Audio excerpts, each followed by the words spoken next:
Welcome to Disneyland Paris.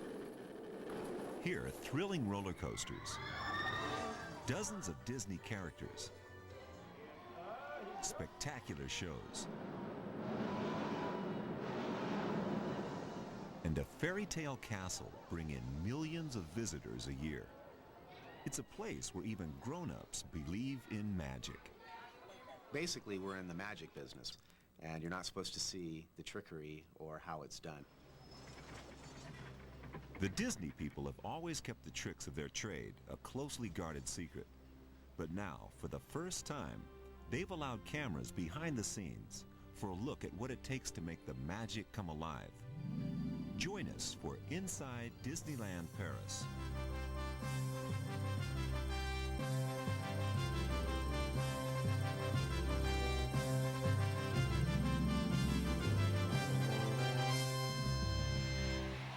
Whether you travel by train or rent a car, the Magic Kingdom is easy to reach. Just 20 miles east of the great European city of Paris, it's a theme park where 12.5 million people go each year for thrills, family fun, and that unique brand of Disney magic. What started with a mouse and became a multi-billion-dollar company has produced this new pleasure zone in the global Disney empire. You probably already know about Disneyland in California and Walt Disney World in Florida, but you may not be familiar with Disney's latest extravaganza, Disneyland Paris. The whole place is like a giant movie set where stories are made real, thanks to Imagineers, people who mix imagination and engineering. Entering the park is like going to see a movie. When you enter the auditorium, then it's dark, and then the movie begins, and you see the light on the silver screen. When you enter the park here, you don't see the park itself. You have to go under the station, and then you discover the rest of the park. And it's like you're on the set now. You're no more watching a movie, you're in the movie. Just as a movie has different scenes, the park here has 5 different sets, which you can sample by steam train. On leaving Main Street, you reach Frontierland and the familiar scenes of the Wild West. Or you can choose the futuristic rides of Discoveryland, or enjoy the fairy tale world of Fantasyland. But let's begin our visit in Adventureland, where, like Indiana Jones, you brave the perils of the jungle. The archaeologists have fled. The gods are angry. Their revenge will be terrible. There's trouble ahead.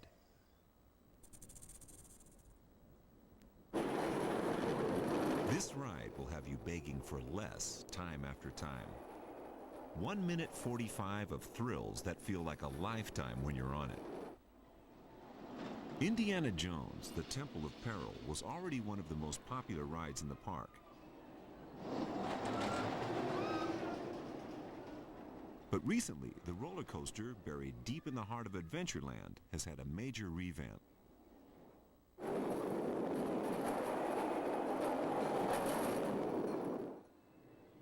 It's amazing. It's very nice and exciting, very exciting. I don't like it. You do a hoop to hoop backwards. Absolute nightmare. The idea of getting passengers to do the whole ride backwards happened almost by accident. It sounds simple enough, but the consequences have been huge.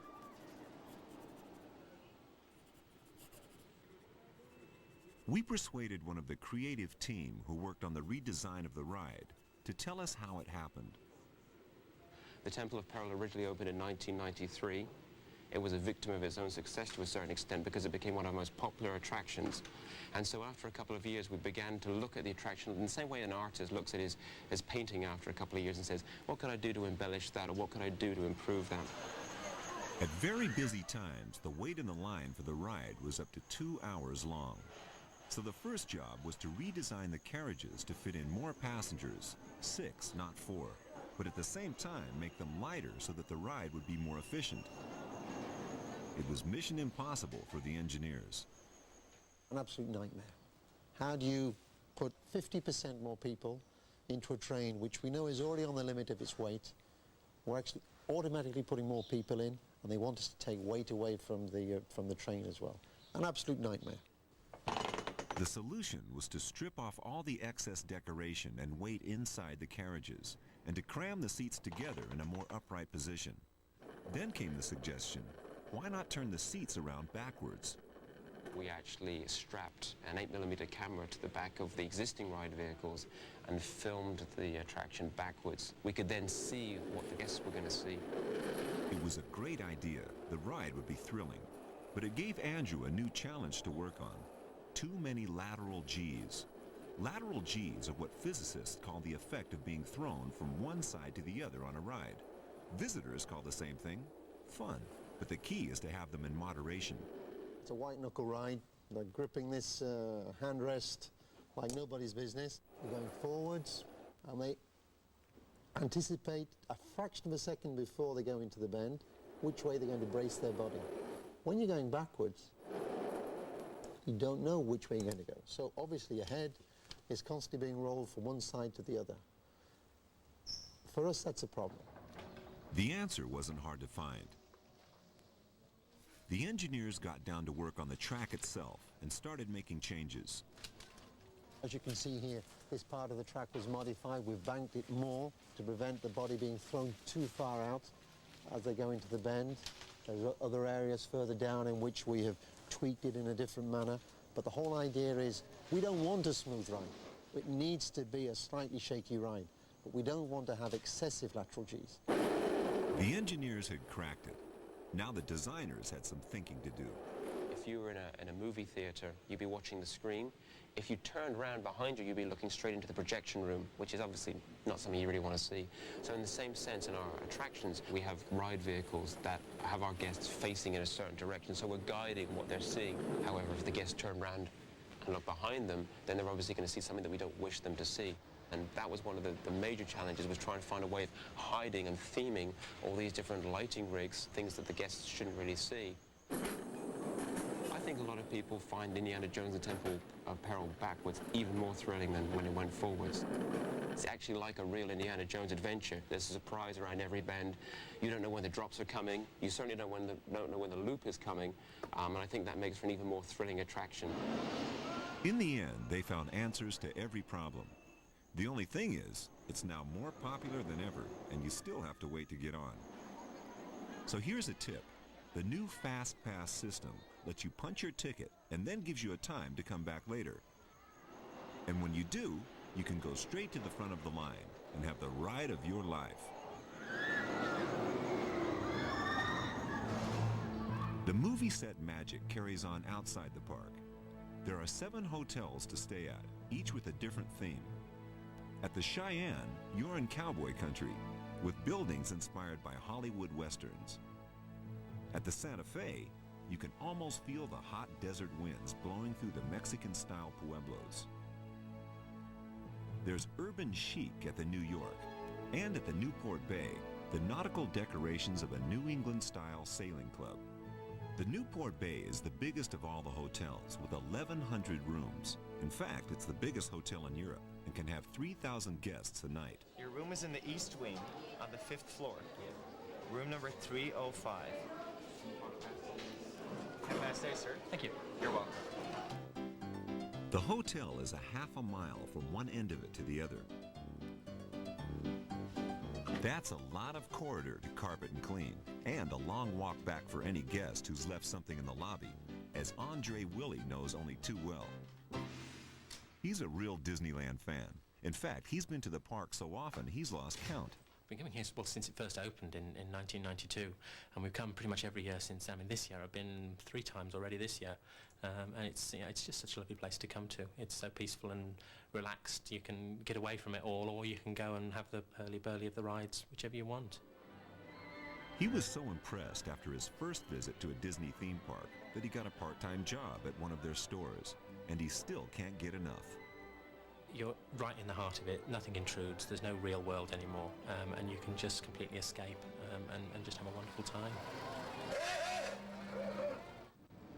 It's the detail that makes the Disney magic that kids of all ages enjoy. Stay with us to find out how they make real movie magic and how Disney can send you to the moon.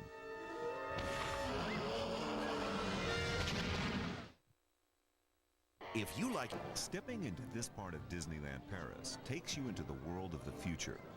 Only this is no techno zone. This is the future as imagined by great European writers and explorers more than 100 years ago. Among them, a world-famous French novelist who wrote one of the earliest space adventures. Jules Verne is considered the father of science fiction. And it was a story he wrote in the 1800s about being fired out of a cannon from the Earth to the moon that inspired the most popular attraction in Discoveryland. Space Mountain is the park's newest, biggest, and most expensive roller coaster. But this is a ride with a twist, several of them, plus a corkscrew and a total loop, all of which you do in the dark, because this is a journey from Earth into space. We read the novel again and again and saw this wonderful story with a cannon, with a kaboom. We decided that we would create that cannon for Disneyland Paris too. The man who spent 2 years of his life making that human cannon a reality is Mike Kent. It was a challenge. It was a big challenge because there were lots of things on this attraction that had never really been attempted before.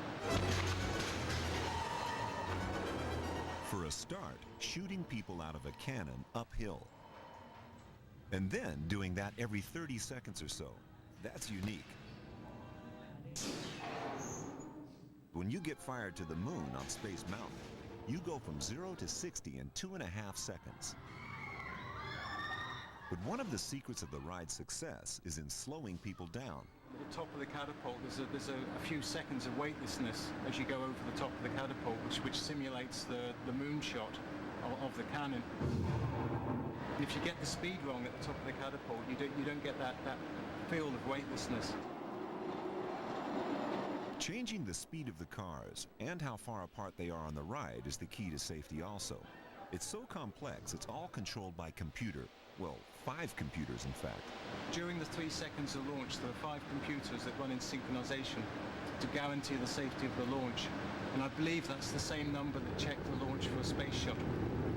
So for the 3 seconds that the train is in flight on the catapult, it's analogous to a space shuttle launch. In a locked room is the roller coaster's nerve center, which TV cameras have never been allowed into before now. If you look at the size of the wiring loom here, you get an idea for how complex the whole thing really is. Each of these wires is attached to a sensor on the track, feeding back information to the computers, which check and cross-check for any glitches. Another thing that visitors don't get to see is the music. It's like movie music. You don't notice it at first, but you'd sure miss it if it wasn't there. It was specially written for the ride by one of Steven Spielberg's favorite composers, and the way you get to hear it is totally unique.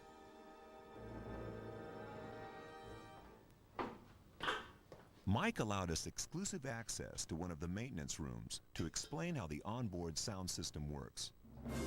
Each part of the ride has its own audio track, its own theme.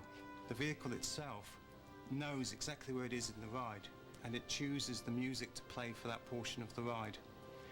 And all the musical elements are stored within this box here, and they're stored as a digital data on what's called a flashcard. And the system, as it moves through the ride, steps from flashcard to flashcard, playing the music. And the way you get to hear it is a surprise too. There's 6 speakers delivering CD quality sound. Underneath the seats there's a bass bin that gives you the warmth from the music. Either side of you there are these mid-range units, and then up in the headrest there are tweeters, which give you the real high-frequency buzz from the music. And this was the first time that anybody had put this type of technology into a roller coaster. You know, the guys that did this literally wrote the book as they were doing it.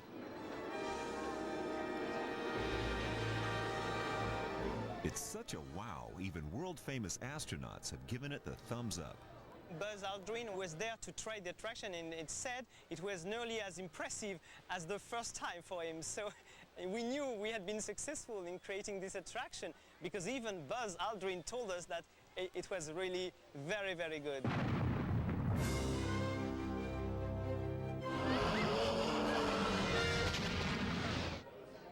Right next door to Space Mountain is a brand new attraction.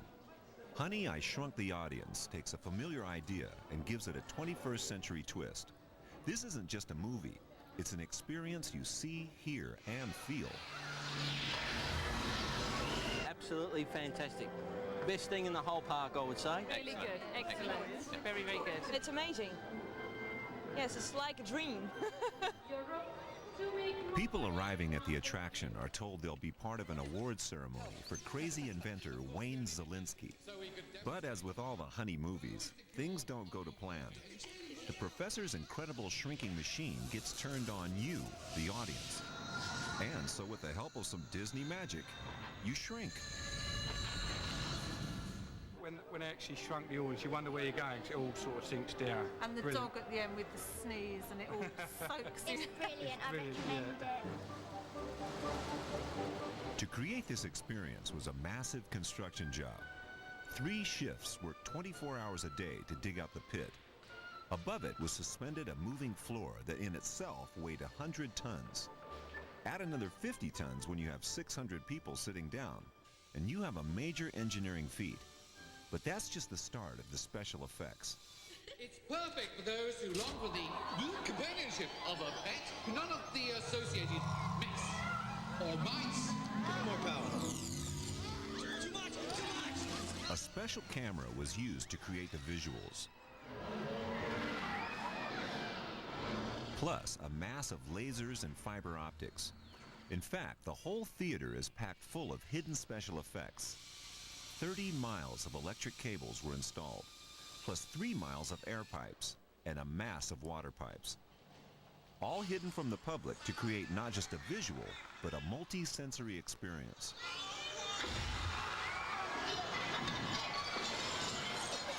The audience is a very important part of this because anytime you get 600 people gathered together and experiencing the same event simultaneously, there is a reaction, and the award ceremony has amazing effects on this audience. This dimensional duplicator was developed right here. So now all we need is something to duplicate. Commencing copy mode. What? I don't know how. What do you mean you don't know how? I thought you said you knew how to work it. He only showed me how to turn it on.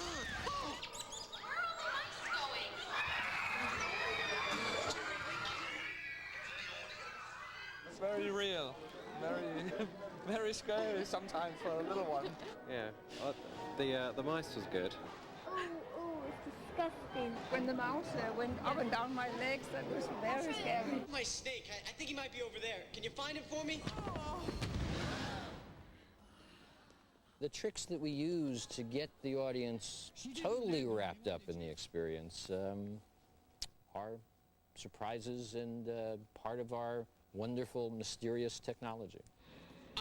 Look, just stay in your seats, ladies and gentlemen, and we'll blow you up as soon as possible.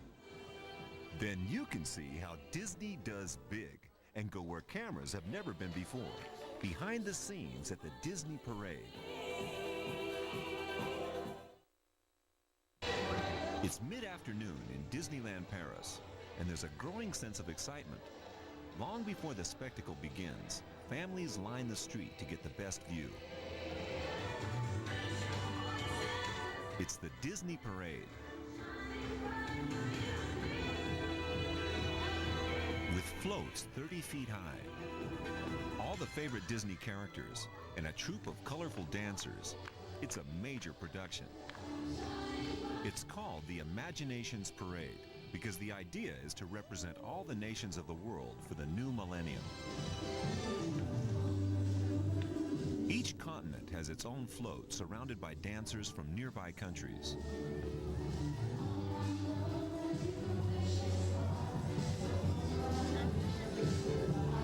One of the most important people behind the scenes is costume designer Sue Lacache. It's her job to dream up outlandish outfits for the Imaginations Parade, using the talents of her costume makers and a wealth of wonderful fabrics. She spent years designing costumes for major stage productions and films, and won an Emmy for one of the movies she worked on. But creating outfits for a daily show outdoors has brought her surprising challenges. Believe it or not, even in the sun, the fabrics fade very, very fast, much quicker than you'd ever imagine. All the costumes are cleaned every single day, and we really do have to choose our fabrics and our materials very, very carefully. The practical problems aside, it's not easy making costumes that turn people into continents. It needs a lot of imagination. Take Canada, for example. How would you represent it? I couldn't at first think of something, and then in the end I thought, oh, why not a snowball? And I think they really enjoy wearing them, actually. There's the Chinese girl. The skirt, I thought of a Chinese lantern. I used a nylon fabric over a wire frame, and then we painted in a traditional Chinese design. Everyone enjoys the parade, but the hours of preparation beforehand have always been kept secret, until now. Disney is so sensitive about the magic it makes in this building that even the staff aren't allowed to bring in their cameras. Now, we can reveal the backstage process for the first time. Dozens of dancers gather here to start putting on their makeup and costumes. Then they're transformed into the fantasy creatures of the imagination's parade. Miss Asia leads the procession and so gets made up first. It takes nearly an hour to get ready, and the parade lasts 20 to 25 minutes. You do wonder, all this for just 20 minutes? Is it worth it? It's the huge investment in time and effort that makes it work. Upstairs from the makeup room, there's a whole floor devoted exclusively to wigs worn around the park. 60 performers have to be made ready daily for a show that changes every few months. And the people taking part have a chance to create their own moment of magic. It's really the children, the expression on their faces. And I play with them. I mean, I love to blow them kisses. It's full of games like that, which is really nice. Once they're finished in makeup, there's the daily dance rehearsal. Une petite Rio.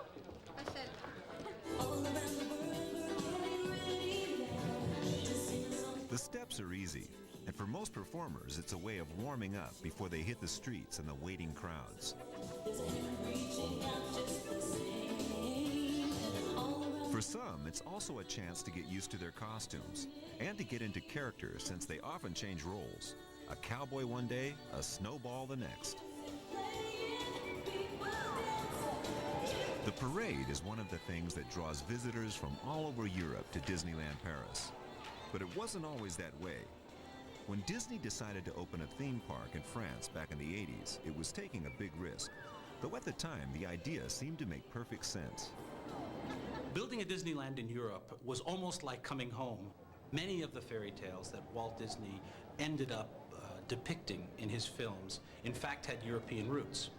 So this is one reason why we feel very comfortable here in Europe. Secondly, of course, Europe is a major population center, and in fact, within a 2-hour flight of Disneyland Paris, there are 310 million people. So this, from a commercial reason, and this from a creative reason, really made Europe a very logical location for a Disney park. The French government was right behind the idea and gave generous financial support, but the French public was less sure. And when the construction started on farming land just outside Paris, so did the criticisms. It was a huge construction project, one of the biggest in Europe in the whole of the 20th century. And some people in France were scared about the scale and impact of what they saw as an invasion of American values. They called it a cultural Chernobyl.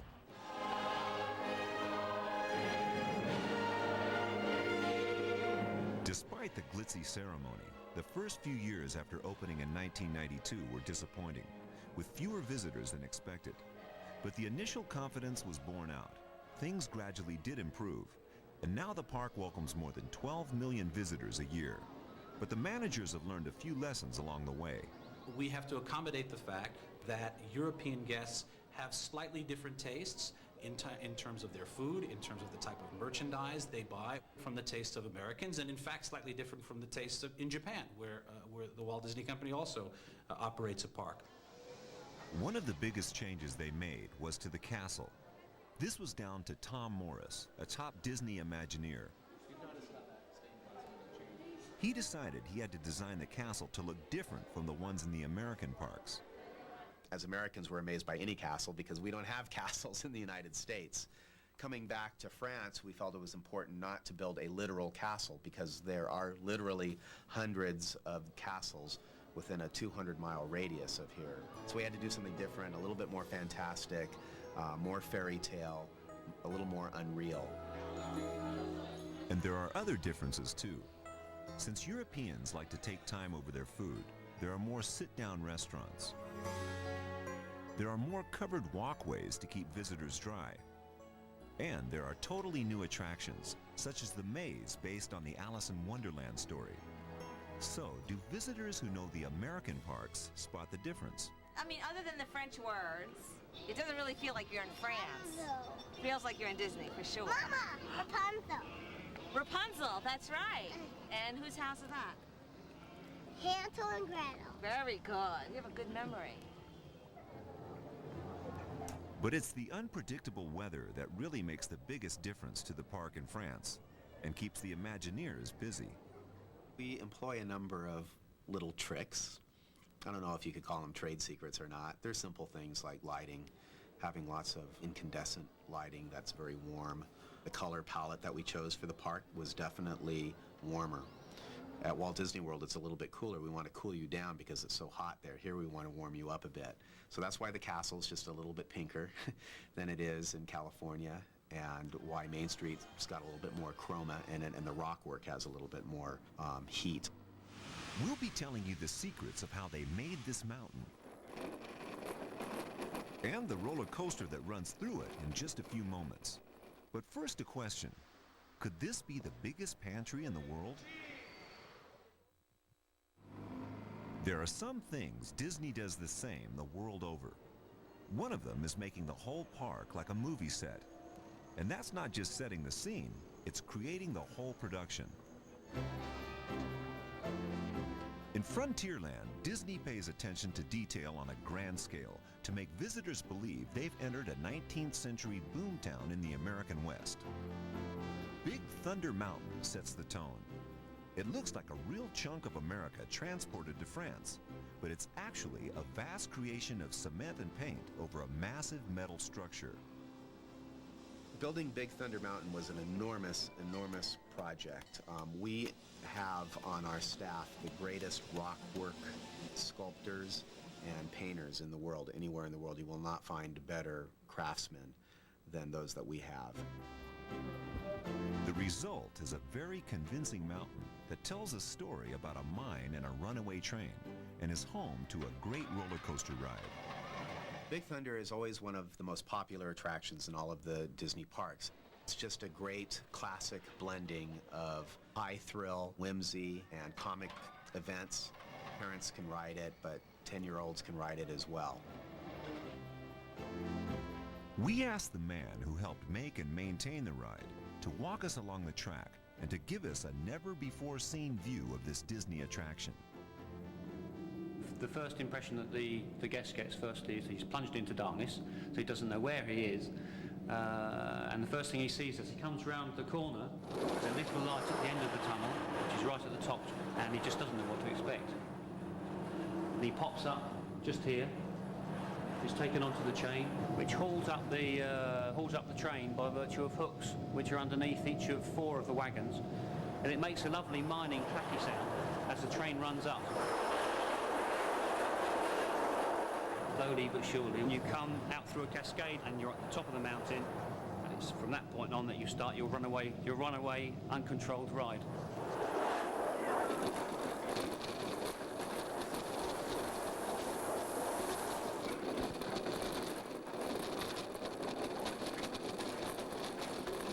The train comes along a flat section. You dip down at the last minute here, and you obviously believe you're going to go straight down into the river.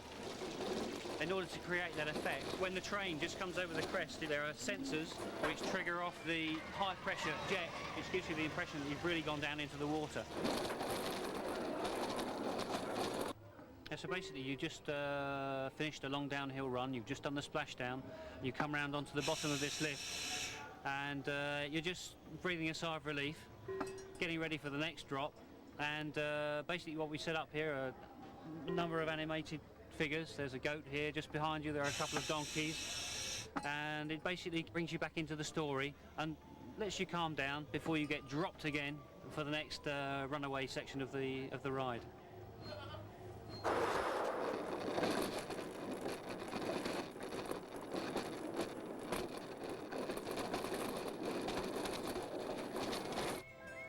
Although the mountain itself isn't really from America, most of the things inside it are. The station at the Big Thunder Mine has genuine mining tools collected by Disney Imagineers. The tools had been collected from old miners and from auctions and from people who had no use for it anymore. And this was great that there was now a use for them. They were so pleased to be able to give us these things and know that they were going to be used. Genuine items from the era helped Disney Imagineers make Frontierland seem real. People came and offered them things, and then they would just spot things in fields and go and ask the owners if they would be prepared to sell them. They spent a lot of time doing it so that everything that we have here is totally authentic. Well, maybe not the horseshoe prints, but the overall effect definitely gives you a taste of the Wild West. And if soaking up the atmosphere gives you a pioneer-sized appetite, there are plenty of places to stop and eat. The restaurants range from fast food to formal, and there are food carts dotted around the park. And the cuisine is a mix of French and American, so don't worry, it's not all frog's legs and frite. But serving up 150,000 meals a day requires a truly awesome operation. This is the kitchen cupboard at Disneyland Paris. A warehouse big enough to store all the fruit, vegetables, ketchup, ice cream, Coke, and cookies that 30,000 visitors a day could possibly want to eat.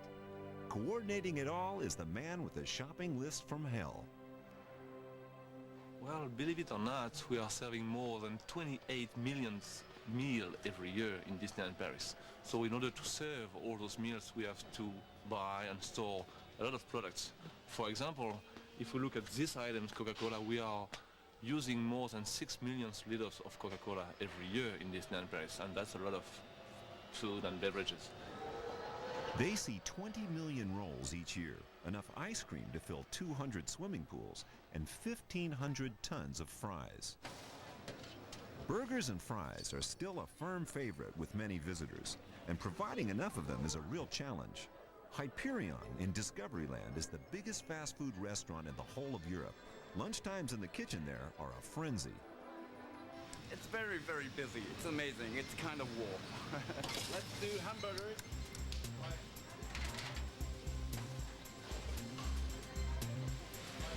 We are, in high season, we are selling nearly 13,000 hamburgers per day. We are the biggest fast food in Europe, selling nearly 3 tons of fries at high season. On a busy day, we are 46 in the kitchen during the day. It's a very, very busy place. Just down the road at the Toy Story restaurant is an exclusive. Can I have a pizza burger, please? The Pizza Burger. The hamburger in a pizza-based bun was invented here in the Paris park. And they're so confident it'll catch on, they've taken out a copyright on it. Well, we'll get back to you on that one. But don't think it's all burgers and buns. I mean, look at that. I mean, you have tomatoes, grapes, apples, which are coming every day, twice a day in fact, to serve our restaurants with fresh product to make a nice meal for our guests.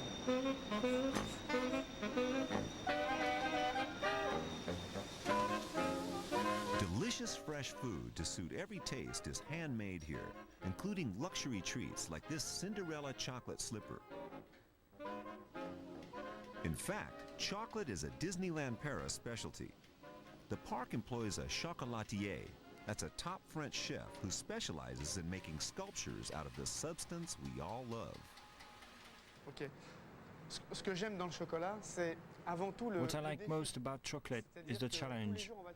I mean, every day working with it is different. You have to have real feel for this stuff, and that's why I like it. They say you can have too much of a good thing, but not Thierry. He uses about 2 tons of chocolate every year. His latest creation is an abstract of a woman. For this, he made the accessories, purse, and perfume bottles all out of chocolate. This is no dessert. This is art. It may look too good to eat, but magic is sometimes even edible.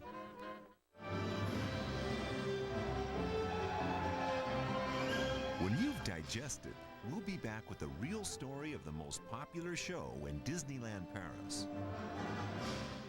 Disneyland Paris, wherever you walk in the park, you're never far from greenery. And that's because the plants here aren't just for show. They're actually being used to create the hidden Disney magic. Behind the scenes, there's a small army of gardeners looking after 12,000 trees and more than 100,000 shrubs. They plant up to 1 million new flowers in the park every single year. Keeping the plants well watered in summer is an even bigger challenge because of the sheer size of the place.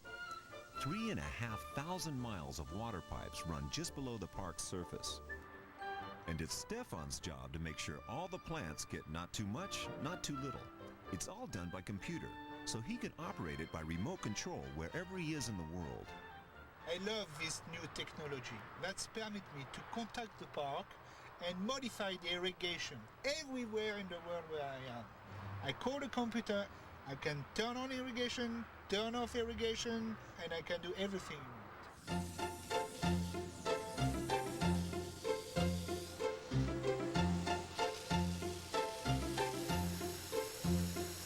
Looking after a garden this big is an around-the-clock job.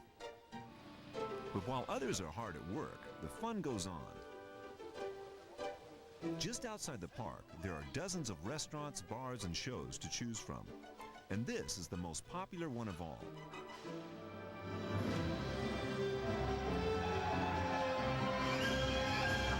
The Wild West is alive and well in Disneyland Paris. Thanks to a show that recreates the famous world tour of Buffalo Bill back in the 19th century. Mesdames et messieurs. There's cowboys and cattle scenes, cavalcades and shooting contests, all entertainingly done. With daredevil rodeo games, a dinner served to your seat, and even wild buffaloes in the ring. This is a real spectacle. 3.5 million people have enjoyed the show. So what's the secret of its success? I'm a grown man getting paid to play cowboys and Indians. Most everybody I know would like to. Has played cowboys, has loved the Western movie, the legend of the Old West in the United States. That's that romance of the Old West brought to you real, brought to you up close. That's got to be it. That's got to be the secret. This is Disneyland's very own horse whisperer. It's Thierry's job to pick the horses and the riders for the show and train them to do the stunts. It takes something special. There's so much going on in a performance that could frighten an animal. You work him first in the brain. You need to have confidence to you first. When you walk with the horses, you just teach him the basic. Turn, stop, back up. After that, when he understands what you ask him, you just go on a second step, trot, after low, until he knows everything. But the real key to the show is in the riders. It's an incredibly skilled job, and Thierry has to choose them carefully. He told us how. Yeah, I need to see something in the eyes, you know, just something clear, you know, and a connection between the heart and the brain. I think you need that. A guy just with his brain is useless. Brock was one of those hand-picked for the show when he was a cowboy in America. For me, it was a once-in-a-lifetime thing that when they called me up to see if I wanted to work in a Wild West show in France, I said, yeah, no problem. But it's not easy. What you don't see is how tough it is on all those involved and how dangerous it can get. It's hard. and it's hard on people and hard on horses. There's a lot of running and stopping and turning. About a year ago, a year and a half, my horse fell, and he fell on my leg and broke my ankle, and I was out for 4 months with that. But we have, you know, it's a live, fast-paced show.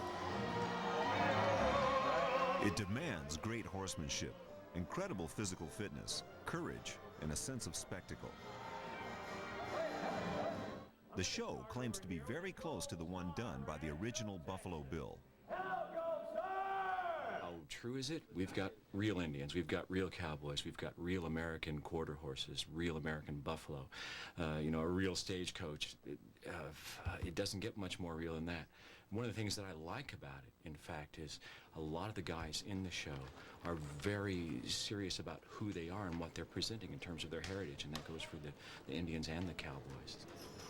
I guess the cattle trail scene is the best for me because it's a chance to just kind of show the public what we really do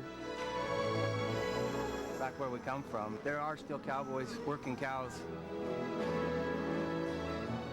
We went behind the scenes to find out what it takes to keep the show running twice a day, 7 nights a week, every week of the year.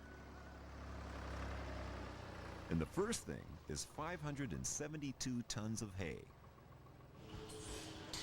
They have 56 horses, but only half of them work at one time during the show. So at least they all get a day off. There are also longhorns to feed and water daily.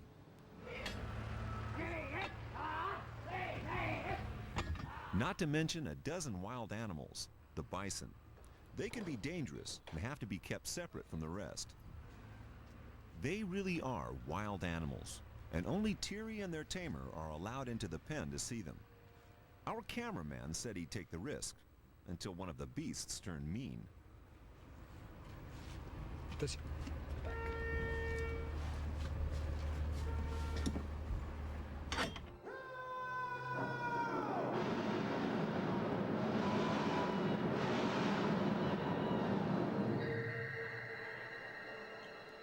These magnificent creatures provide some of the most spellbinding scenes in a show where all the elements behind the scenes come together to create a uniquely Disney spectacle.